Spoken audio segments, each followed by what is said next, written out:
කාපු කටුවල හැටියට ඉගෙනගත්ත දේවල් වල හැටියට මිනිස්සුම උගන්නපු පාඩම් වල හැටියට මේ ගේම් එක ඉවර කරන්නේ මම පරාජයකින් නෙවෙයි ජයග්‍රහණයකින් විතරයි.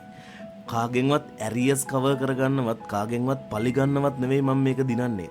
ඒක මමම මටම දෙන සාධාරණ යුක්තියක් විදිහටයි මම ඒක දකින්නේ. ආදරණීය මම ඒ දවස එනකන් තව ටිකක් ඉවසපන්. එච්චරයි.